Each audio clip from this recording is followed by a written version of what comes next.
This lesson is the next part of the lesson on graphing linear inequalities in 2 dimensions. And this is where we take it back into the unit that we're studying, which is systems. So we've done systems of equations by substitution, systems by elimination, systems by graphing. And then we went back to look at linear inequalities and what it is to graph a linear inequality. Now we're going to extend that into systems of linear inequalities. Remember that a system is just when you have more than one equation. So a system of linear inequalities, all that means is you have more than one inequality. So the definition extends. That's why I harp on definitions so much, because if you understand what a system is, a system of equations, then a system of inequalities it just follows right along. Now recall the definition for the solution to a system. The definition for a solution to a system are the points that work for both. And so we would look for the values of the variables that work for both of the equations. Or if you were graphing, you would graph all the points that work for the first equation, all the points that work for the second equation, and then the point that works for both equations would be the intersection. So you're looking for the points that work for both. Math is consistent. I say this all the time. What you learn in one section or unit follows into the next section. We're not changing the definitions of systems or solutions or what we're looking for. We're not changing the definition of a graph. It's the points that make the equation or the inequality true. All of those definitions hold regardless of what kind of equation or inequality you're looking at. So math is consistent. The same definition works for systems of inequalities. In other words, we're looking for the points that work for both. So the idea here is that if we have a system of linear inequalities, so we'll look at this, we'll do y is greater than or equal to negative 3x, what do I have here, plus 1, and y is less than 1/2 x plus 1, that I am looking for the sets of ordered pairs that are going to work for the first inequality and also work for the second inequality. The way we solve systems of inequalities is by graphing. So this is going to give me a section of the coordinate plane that's shaded. That will be all the points that work for that. And then this will also give me a section of the coordinate plane that's shaded. And just like with the system of equations, where you would be looking for the point of intersection, we are also going to be looking for the point of intersection. We're going to be looking for where these two regions of points overlap. So the idea is still the same. It's just going to look a little bit different. I'm going to work through this particular, I don't want to do that. This particular example, and then I'll show you, actually I think I'm going to work through 3 different examples, including an application, and then we will take as much time as we need to practice both this and the skill from the last lesson before we gear up for a test. At the time of this recording, I have no idea how long that might be. I'm going to use different colors here, and I would strongly recommend that you also use different colors. I have a lot of colored pencils available in my classroom, but different colored pens to kind of go over the shading is really helpful. You can also do this by like shading with lines in different directions. A lot of the graphing calculators will do that. So I'm going to use black for my first inequality, and I am going to use the shortcut for graphing, but you use whatever method for graphing is going to work best for you. In this situation, I have a b value of 0, 1. Remember that my b is my y-intercept, and so I will plot the point right there at 0, 1. And in this case, my slope is negative 3, and we're going to turn that into a fraction to get how we count. So I'm going to count down 3 and right 1. 1, 2, 3 and right 1. You guys can't see me moving my pen over my iPad here. Okay, to graph a line, we only need 2 points, and so there's my 2 points. Before I go and put this line in, though, I do want to check and see, am I doing a dashed line or am I doing a solid line? Well, because I have the equal to there, that means the line itself will work as solutions, and we always shade in solutions, which means we'll shade in our line, which means we will be doing a solid line. Okay, now for this one, I'm going to use the shortcut for shading, and that is to notice that I am solved for y, and I have a greater than, and I know that greater than, y is greater, so here's my y-axis right here. To get greater y values, I shade up. That's where the greater numbers are. This is where the less numbers are. And so I'm going to shade this side. When you do your shading, don't shade super heavy or super dark, okay? Because we do need to be able to see the coordinate plane underneath it. So I am going to indicate that by just doing something like this. Okay, I can clearly see which side of the line is shaded, but I haven't obliterated the line and I have not obliterated the coordinate plane underneath it. Do make sure that you are shading over your axes. Sometimes students will like shade here and then for whatever reason they won't cross an axis to make sure that they're shading the entire side of that plane. Now in purple, I am going to do my other line, and I am going to graph this using the shortcut, but I will demonstrate the test point because that's a bit of a newer skill. So as with the first line, my B value is the point 0, 1. So these lines actually intersect right at the y-intercept there. On this line though, my slope is 1/2, which means I will count up 1 and right 2. And that's why you don't want to like shade in too dark, okay? Because I actually do need to be able to count into that region. Now, before I graph my line, I want to make sure I do the right type of line. In this case, it is just less than. So it's not y is equal to 1/2 x plus 1. That means the line is not included in the solution. So for this one, it's like doing the open circle or the unshaded circle. We do an unshaded line. And the way we do an unshaded line is by dashing it. Now for this one, I will demonstrate the test point for you so that we can kind of go over that. I am looking at the inequality y is less than 1/2 x plus 1. If it is humanly possible for you to use the origin as your test point, then use it. So we have 0 is less than 1/2 times 0 plus 1. 0 is less than 0 plus 1, and 0 is less than 1, which is true. So what that means is, here's the origin right here, okay? That means that's true, which means that's the side of the purple line I need to shade. So I'm going to do the same thing where I shade in, and make sure you cross everything except the line that's the boundary, okay? Except the line, that's the boundary. And don't shade in so dark and so bold that you can't see anything else. So what I have here now is I have the solution set for the first inequality.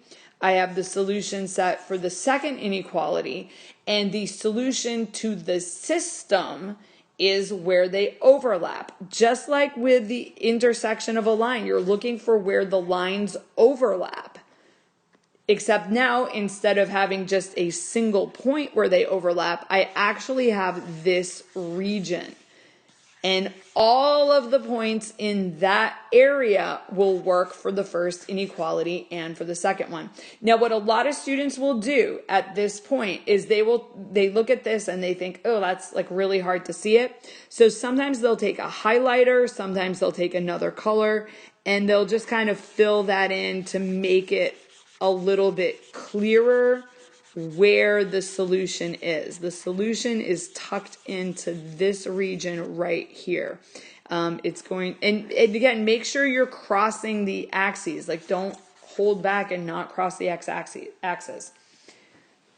And this would be your answer. This is your solution to the system. It's displayed graphically in this case. So we don't actually have an algebraic numeric solution. We are looking for a region of the coordinate plane. All right, next example. This example is actually not linear. And the reason I know that it's not linear is because I actually have an absolute value inequality over here. So this is just a good challenging example of something that's going to look a lot different. I'm a big advocate of you don't leave stuff blank. You're going to try everything.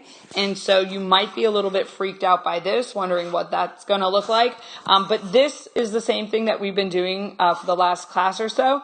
And so hopefully you're comfortable with this one. So let's go ahead and start with the part we're comfortable with. I have a y-intercept there of -1. So that means this line goes through the point 0, -1. So I'll go ahead and plot that on my coordinate plane. My slope is 1/4, which means I count up 1 and right 4 from my y-intercept.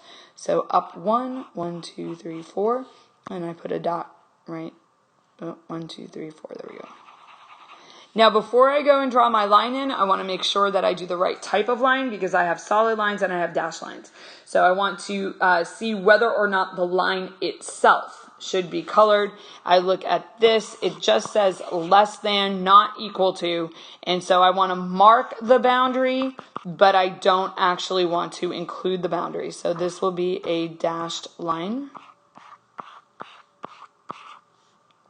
Make sure when you do that, for grading purposes, that I can still see where your dots are. Because sometimes you can tell with this one, when I'm doing a dashed line, it's not particularly straight. And so in order for me to be able to tell that your line is in the correct spot, I still need to be able to see where those points are. Now, this is a less than, and I know that on my y-axis here, to get less than points, less than is lower. And so this is the side that I will shade. And I want to make sure that I do enough shading so that it's very clear what I'm shading, but not so much shading that I have managed to obscure the line itself or where I put the points or the coordinate plane behind it. Okay, so now we've made our good, honest attempt at this. Let's go ahead and tackle that absolute value. Absolute value is a newer concept. In fact, for a lot of you, it is brand new. So let's do a quick review of that. I'll turn it into an equation for the moment. And here's what you should remember about absolute value. You need to remember that it is a V shape. Absolute value is going to be a V shape. So whatever we put on this coordinate plane over here, it's going to look like a V somehow. Okay, it might look like that. It might be upside down V. We don't know for sure, but it's going to be a V shape. We also know that we translate the V around the coordinate plane.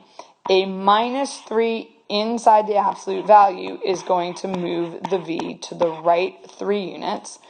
And a -4 on the outside is going to move the V down 4 units.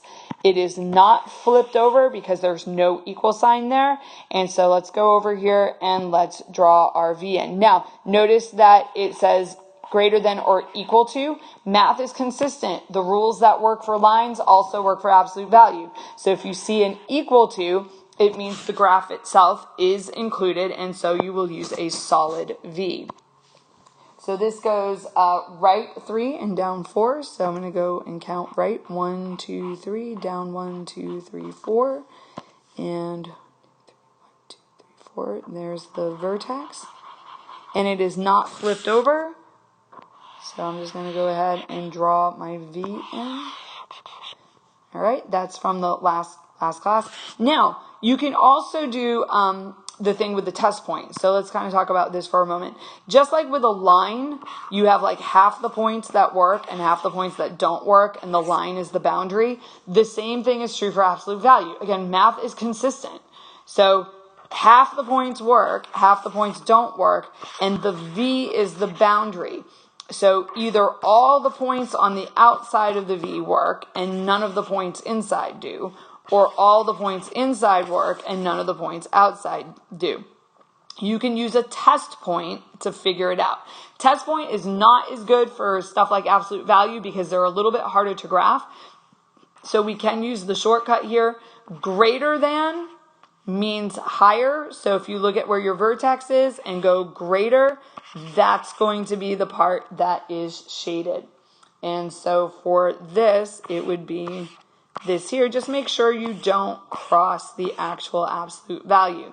Now, this one, the way that I've done it, it's a little bit hard to see where the solution is. So let's recap. I am shading underneath the blue line and above the green absolute value. This chunk right here where you can see where I'm tracing. That little piece there, that is below the purple line and above the green absolute value. So I'm going to go ahead and just darken that in a little bit so we can see. That's probably about as far as I can do.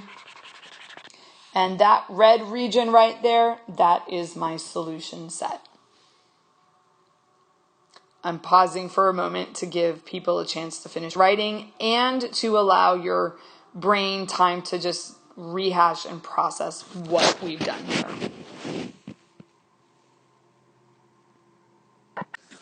For the last example problem in this lesson, I do want to look at an application. Systems of inequalities. These are actually really, really common in real life. You guys are dealing with them all the time. You just aren't thinking of them as systems of inequalities, and you're probably not remotely concerned about representing them on a graph. But let's take a look at one. So our application here is the so aptly named You Can Learn University. And You Can Learn University has some admission requirements. So those of you that are juniors or seniors and you're starting to think ahead towards college, one of the things that you're looking at in determining what college is to apply to are what are their admission requirements. So we're just going to look at two. This university will admit students with a GPA of at least 2.5 and a math SAT score of at least 500. Now, your tip-off that this is an inequality are the words "at least," okay? Because it's not saying you have to exactly have a GPA of 2.5 to go to this university. If your GPA is 3 or 3.5 or 4 or whatever, they'll look at you for admission. And at least 500 means 500 or greater. That's what that means. So we're talking about or greater than relationships. So what we're going to do is represent this on our coordinate plane here. On the y-axis, so I'm going to do a y-axis and an x-axis. And you'll notice that I didn't set this up with the coordinate plane with the origin in the center of the page. And the reason for that is because when I move to the left and I move down on my axes, those are negative numbers. And neither your GPA nor your SAT score can be negative. So while there are other quadrants on the coordinate plane, they're not useful for this problem. We're talking about things that can only be positive, and so we only really need to look at what's called the first quadrant. So we'll put GPA on the horizontal axis, and we'll put your SAT score on the vertical axis. And then we need to scale this. So I'm going to do something like this. I'm going to make 5 boxes equal to 1 on the GPA. So 1, 2, 3, 4, 5. That makes this a 2.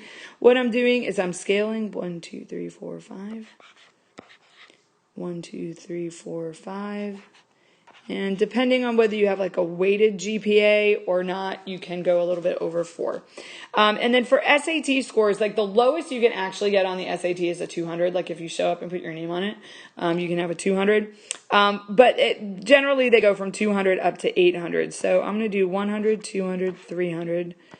So we can't actually get a 100, but 3, 400, 5, 6, 7, 8. All right. And I only label that every 200, and that's to keep my coordinate plane from getting too cluttered. So if we were to represent this using an inequality, we know that this university will accept students with a GPA of 2.5 or greater. So 2.5 puts me right in the middle there. And it is included, so it's not greater than 2.5. If it were greater than 2.5, we would use a dashed line, but it's greater than or equal to 2.5. So as long as you hit the 2.5, so we'll have a solid line like that. And this university accepts everybody with a GPA greater than 2.5. For the SAT score, this is math because we're in math class, it's anybody with an SAT score of 500 or greater. And so my 500 is right here, and it is included. So I'll go ahead and do that. And we're looking at people with an SAT score of greater than or equal to 500. Now, I know that my coordinate planes are kind of going up a little too high here, okay, but that doesn't affect the problem. So the second part of this says just explain what this means. So what each region means. So we actually have like 4 regions here. We'll start here. If I say that Johnny student is this student right here, okay? Johnny student has a 1.0 GPA, which is bad, by the way. That's we have bigger problems than not going to university if you have a 1.0 GPA. And a math SAT score of 300. Okay, so as an ordered pair, it would look something like this, and the interpretation would be a GPA of 1.0 and a math SAT score of 300. This region represents students that do not meet either of the requirements to go to this university. So take a pass, don't apply, because you don't meet either of the requirements. This region up here, this could be somebody with a GP. We'll come here, we'll do that point, okay? So this student has a GPA of 1 and a math SAT score of 700. So we have an interesting situation there where somebody is flunking their classes but able to go in and do very, very well, like very well, on a standard aptitude test. So we might want to find out why that student is doing so poorly in their classes if their aptitude is so high. But they are meeting the SAT requirement, but their GPA is too low. University is going to look at that GPA. That GPA tells you something about your work ethic, how hard you're willing to apply yourself. The university doesn't want to admit students that don't have a chance of being successful, and this person's not being successful at high school. So even though they might be super smart and super brilliant, they're not a particularly successful student. And so they would not qualify. This region over here in the lower right, we'll kind of pick a random person over here. All right. So this person has a GPA of 4.0, but their SAT score in math is only a 300, which is not usually high enough. That's not going to be high enough. That's very low, because the lowest you can get is a 200 there on that, okay? This person is showing that they are successful in school, but they are not doing well on that standard of measure that compares students in one school with students all over the country and sometimes all over the world taking these exams. That could be, there's a lot of things that could contribute to that. This could be somebody who works very, very, very hard to earn their grades. There could be a cheating issue happening where they have a GPA that is not genuinely representing what they have learned. It does happen. Either way, they're not meeting the requirements to get into this university. They have the GPA requirement, but not the SAT. And then, of course, if we plunk somebody down up here, this person has a 3 point, I don't know what GPA, but good enough. And well, you know what? They actually went over the top on the SAT score. Let's not do that. Let's put that in.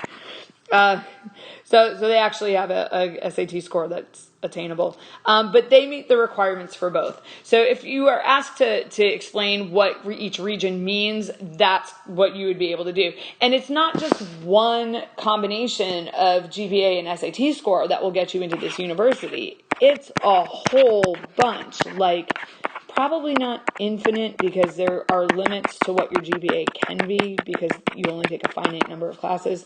And there's a finite number of SAT scores you could have, but it's certainly more than just one combination. And that's how it would be represented on a coordinate plane.